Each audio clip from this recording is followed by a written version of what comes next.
بسم اللہ الرحمن الرحیم، اللہم صلی علی محمد وعلی آل محمد۔ ویلکم ٹو دا شو۔ صاحبوں، یہ پاکستان میں جو شور مچا ہوا ہے، سازشوں کا جال بچھا ہوا ہے، کوئی سرا نہیں مل رہا کہ حالات کیسے بہتر ہوں۔ لوگ رونے لگے، روتے ہیں کہ یہ آپ ہمیں بتائیے یہ کیا ہو رہا ہے، روتے ہوئے پوچھتے ہیں۔ ابھی ایک ڈاکٹر صاحبہ ملی ایک پروگرام میں، وہ کہیں گے فائق صاحب میرا جی چاہتا ہے میں چیخ چیخ کے روں۔ ان کے اندر احتجاج تھا، پاکستان سے محبت تھی۔ اچھا، اگر آپ گہرائی میں اتر کر جائزہ لیں اور تاریخ کا بھی جائزہ لیں، تاریخ کو بھی اپنی نظر میں رکھیں، تو آپ کو پتہ چلے گا کہ دیکھیے ہر چیز کی ابتدا اور اس کی عین، اس کا اختتام کا ایک وقت معین ہوتا ہے۔ پاکستان میں یہ جو آج حالات ہیں، یہ جرنیلوں کی زبردستی، وہ جو ان کے اندر ہے ہماری بات مانو، ٹھیک ہے نا، یو بلیڈی سویلین، ہم سپیریئر ہیں، ان کی یہ بدماشی اور نون کی یہ کرپشن، زرداری کی یہ کرپشن، یہ ہمیشہ کے لیے یہ دروازے بند ہونے جا رہے ہیں۔ اب ماشاءاللہ کبھی نہیں لگے گا، جرنیلوں سے ہمیشہ کے لیے آپ کو چھٹی ملنے والی ہے۔ اچھا دیکھیے، پاکستان جیسے میں نے کہا نا، ہر چیز کا ایک وقت ہوتا ہے۔ جب وہ وقت آ جاتا ہے اس کام کے ہونے کا، تو پھر کوئی روک نہیں سکتا۔ کیوں؟ اگر وہ کہہ دے نا کن، تو بس ہو گیا۔ ایسا ہی ہوا ہے تاریخ میں آج تک۔ پاکستان کے بننے کا وقت جب آیا، تو اگر قائد اعظم محمد علی جناح نہ ہوتے تو کوئی اور نواب صاحب ہوتے۔ انہیں تو اردو زبان تک نہیں آتی تھی، وہ تو مذہب پہ نماز پڑھنا بھی ان کو اس وقت نہیں آتی تھی۔ بے پناہ ایسی چیزیں تھیں، آپ کہیں گے ایسا لیڈر کیسے ملک بنا سکتا ہے؟ نہیں، وقت آ گیا تھا۔ وہ نہیں ہوتے، کوئی اور نواب صاحب ہوتے تو بھی پاکستان کو بننا تھا، اس کا وقت آ گیا تھا۔ الجیریا کی آزادی ہے کہ تحریک، وہ کسی ایک الجیرین نہیں، دوسرا آپ کا نام میں بھول گیا، انہوں نے لڑی، اور اگر چارلز ڈیگال یہ فیصلہ نہیں کرتا کہ ہاں صاحب ریفرینڈم کراؤ، ان کو آزادی دے دو، ان کی آزادی کا وقت آ گیا تھا تو وہ آزاد ہو گئے، ان کا وقت لکھا ہوا تھا۔ ایڈیسن جس نے بلب ایجاد کیا ہے، اگر وہ بلب ایجاد نہ کرتا تو کوئی اور کرتا، وقت آ گیا تھا اس انوینشن کا۔ وہ کتنی مرتبہ فیل ہوا، لیکن وقت آ گیا تھا۔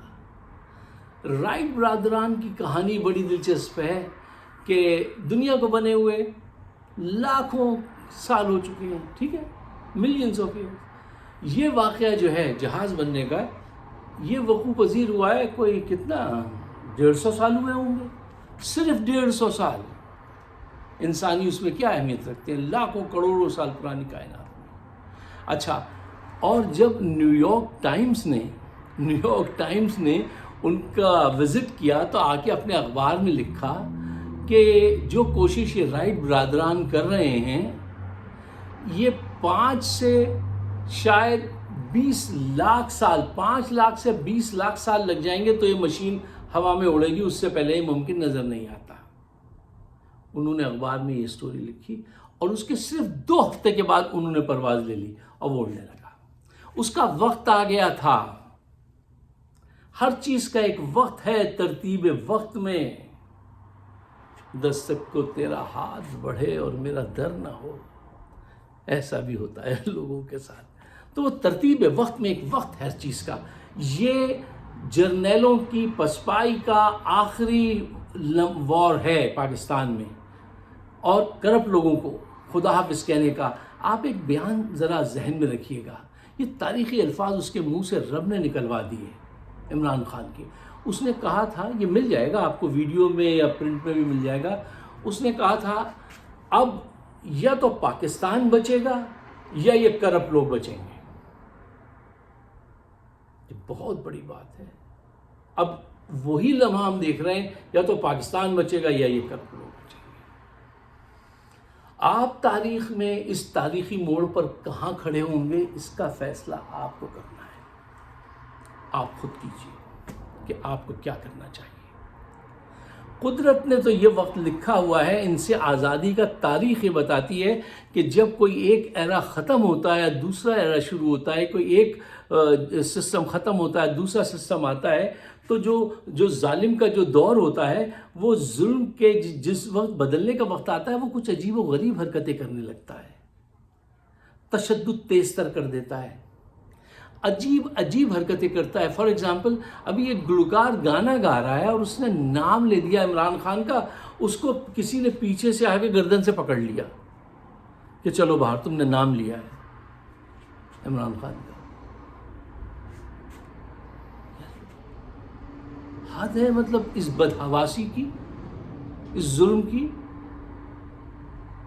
یہ حرکتیں کر رہے ہیں۔ یہ آخری وقت ہے، اس وجہ سے چراغ بجھنے سے پہلے ذرا لو پکڑتا ہے، ٹمٹماتا ہے، یہ کس ترتیب سے بجھیں گے یہ چراغ جو انہوں نے جلائے ہیں تو اللہ ہی جانتا ہے، لیکن وقت آ گیا ہے۔ اچھا، اب آئیے دیکھیے اس بات پہ غور کیجئے کہ جو صورتحال آج ہے اس کو پاکستان کے حق میں کیسے استعمال کیا جائے۔ لوگ تو تیار ہیں، دیکھیے لوگ اس درجہ بیزار ہیں ان سے کہ وہ ان کا نام نہیں سننا چاہتے، نام نہیں لینا چاہتے، لوگ ان کا اتنے بیزار ہیں۔ اس عاشق کی طرح وہ ایک مصرع یاد آ رہا ہے، دوسرا مصرع یاد نہیں آ رہا، وہ ایسی بیزارگی پہ تھا جیسے بیزار آج قوم ہے ان جرنیلوں سے اور کرپٹ لوگوں سے۔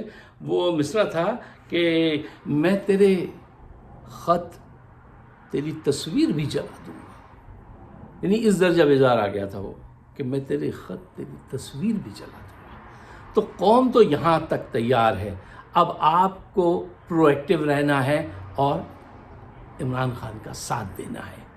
اچھا دیکھیے، یہ جو ظلم کر رہے ہیں، کچھ لوگ کہتے ہیں صاحب یہ کب رکے گا؟ تو میں ان سے کہتا ہوں جب آپ روکیں گے۔ ظلم ایسے نہیں رکتا ہے کہ وہ ظلم کرنے والا کوئی ایک خاص وقت میں جا کے ٹھہر جائے، رک جائے اور ریسٹ کرے اور پھر آئے، نہیں ایسا نہیں، وہ تو کرے گا۔ عمران خان نے تو اپنی پوری کوشش کر لی نا کہ وہ کہتا ہے یہ نعرے فوج کے خلاف ہم نہیں ہیں، تم یہ نعرے لگاؤ، نعرے لگا رہے ہیں پاک فوج زندہ باد وہ کنونشن میں، ٹھیک ہے نا۔ ایک دفعہ انہوں نے اسٹیٹمنٹ دیا تھا عمران خان نے کہ ملک کو میری اتنی ضرورت نہیں ہے جتنی فوج کی ضرورت ہے، اور یہ جو جوان ہیں یہ سب میرے بچوں کی طرح ہیں، یہ میرا ملک ہے، یہ میری فوج ہے۔ اس کی محبت کی کوئی وہ نہیں ہے، وہ محبت کے کتنے بھی ترانے گائے، کتنے بھی ثبوت دے دے، یہ اس کو نہیں مانیں گے۔ یہ ایک مائنڈ سیٹ ہے جس کو لے کے یہ آپ کے ساتھ یہ سب کچھ ظلم کر رہے ہیں۔ پاکستان کو انہوں نے لوٹا ہے اپنے نفس کے کہنے پہ، اور آج بھی غلاموں اندر کے ہوں یا باہر ان کی پیروی کرنے میں اپنی بقا سمجھتے ہیں اور یہ سمجھتے رہیں گے، لیکن اب عوام جو ہے اس کو چاہیے کہ وہ اتنے بڑے پیمانے پہ پرامن طریقے سے جد و جہد کرے۔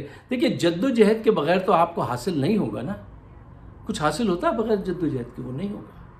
ابھی ایک واقعہ ہوا ہے کہ وہ کیا نام ہے ان کا، مروت صاحب کا، شیر افضل خان مروت کو انہوں نے پنجاب میں گرفتار کیا، اور وکیلوں کے درمیان میں وکیلوں کو چاہیے تھا کہ اس وقت پوری ریزسٹنس دکھاتے، اس کو گرفتار نہیں ہونے دیتے۔ دیکھو آپ کو کرپشن کو ختم کرنے کے لیے نا، بدمعاشی کو ختم کرنے کے پھر آنکھوں میں آنکھیں ڈالنی پڑتی ہیں۔ ایسا نہیں ہو سکتا کہ اس وقت بھی آپ بڑے شریفانہ حضور آئیے، ایسا نہیں ہوتا، یہ نہیں ہو سکتا، آپ نہیں نپٹ سکتے ایسے۔ انہوں نے اس کو گرفتار ہونے دیا، چند لوگوں نے مزاحمت کی وکلا میں سے، جس میں سے ایک ناز بلوچ صاحبہ ہیں، ان کا گاؤن پھاڑ دیا پولیس والوں نے۔ اس پولیس والے کو تو لب نسی انہوں بھی چھاڑ دیتے ہیں۔ کیوں؟ ذہنی طور سے تیار ہو جاؤ کہ اب آپ کو ریزسٹ کرنا ہے، یہ بہت ضروری ہے۔ اگر آپ اپنے مسلز نہیں دکھائیں گے، آپ پرو ایکٹیو نہیں ہوں گے تو آپ پٹتے رہیں گے، پھر حل نہیں نکلے گا۔ دیکھو چیلنج وہ دے رہے ہیں، آپ انہیں چیلنج دیں، اور پاکستان کو جو چیلنج مل رہے ہیں یہ پاکستان کو چینج کرنے کے لیے چیلنج مل رہے ہیں۔ ہمیں ان چیلنج کو ایسے لے کے جانا ہے کہ ان سے کچھ پازیٹیو چیزیں برآمد ہوں۔ اچھا کچھ ساتھی وہ ٹی وی پہ یہ ڈسکس کر رہے تھے جو میرے خیال میں مناسب نہیں ہے، آئندہ ایسے ڈسکس نہیں کرنا چاہیے کسی بھی اسپیکٹ کو، کہ وہ جو ہے یہ لڑوانا چاہتے ہیں پنجابیوں کو اور پٹھانوں کو کہ پنجاب سے اس کو گرفتار کر لیا. نہیں، ایسی بات نہیں ہے، اور اس انداز سے اس ڈائریکشن سے ڈسکشن نہیں کرنا چاہیے. وہ سب جانتے ہیں پشتون بھائی ہمارے کہ سب سے زیادہ گرفتاریاں پنجاب سے ہوئی ہیں، سب سے زیادہ ستم پنجاب سے ہوا ہے، سب سے زیادہ محبت کے پی کی طرح عمران خان سے پنجاب کے لوگ کرتے ہیں. تو یہ جو ہے نا، یہ اس سیٹ آف مائنڈ کو اٹھا کے باہر پھینک دیجئے کہ یہ پنجابی وہ پٹھان. اس کا ایک نعرہ ہے نا کہ تیرا میرا رشتہ کیا، لا الہ الا اللہ. پہلا لیڈر ہے جو آ کے اللہ کے نام سے ابتدا کرتا ہے، کہتا ہے ایاک نعبد و ایاک نستعین. جس کا یہ نعرہ چلتا ہے کہ تیرا میرا رشتہ کیا، تو خدا کے واسطے بہت عرصہ اس عصبیت کا ہم نے وہ کیا ہے پرچار، اس کو چھوڑ دو. اب اس اینگل سے سوچنا، دیکھنا، سمجھنا، سمجھانا یہ سب بیکار ہے میرے خیال. آئندہ یہ ایسی بات ہونی نہیں چاہیے. تو آخر میں آپ سے یہی بات آپ کے سامنے رکھنا چاہتا ہوں کہ دیکھیے یہ چیلنج جو آئے ہیں نا، وہ تو چلتے ہیں. یہ وہ کیا اقبال کا شعر ہے کہ یہ تو چلتی ہے تجھے اونچا اڑانے کے لیے. یہ جو ہوا ہے، یہ جو ظلم ہے، یہ تو آپ کو چیلنج دے رہے ہیں. اور بڑی تبدیلی آنے سے پہلے ایسے ہی ہوتا ہے. اور پھر کوئی سسٹم جب غروب ہوتا ہے تو وہ ایسے تھوڑی کہہ کے جاتا ہے اچھا صاحب ہم نے بہت ظلم کر لیا، ہم معافی چاہتے ہیں اور یہ اب آپ آج سے حکومت کریے، نیا سسٹم. نہیں، وہ جاتے جاتے بھی کچھ ظلم و ستم کرتے ہیں اور گندگی پھیلاتے ہیں. آپ کا کام اس کو روکنا ہے. یہ بات طے کر لیجئے کہ آپ تاریخ میں کس موڑ پہ کھڑے ہونا چاہتے ہیں، پاکستان کے ساتھ یا پاکستان کو لوٹنے والوں کے ساتھ. یہ بالکل کلیئر پکچر ہے اس وقت پاکستان میں. اگر آپ میری بات سے اتفاق کرتے ہیں تو برائے مہربانی پاکستان کے بہتر مستقبل کے لیے اس کو شیئر کیجئے گا. ہمارا چینل ہے فائق صدیقی شو، آپ سبسکرائب کیجئے تو بڑی عنایت، تاکہ ہماری آواز بڑھے. ہمارے خلاف تو بہت سارے لوگ یہاں پر بیٹھے وہ کام کر رہے ہیں اور میں نے ان کا وہ حاصل کر لیا ہے. وقت آنے پہ ہم بھی اپنا حساب کتاب چکائیں گے. آج وہ ہمارے ساتھ کر رہے ہیں، پھر دیکھیے کل ہم کیا کرتے ہیں. تو خیر ہم نے بھی اپنی کارروائی ڈالی تو ہے. تو آپ کو کم از کم چاہیے کہ آواز بڑھائیے، جو ہر اس آواز کو جو پاکستان کے حق میں ہو. آپ سب کا بہت بہت شکریہ. مجھے اپنے خیالات سے، اپنے کمنٹ سے ضرور نوازیے گا.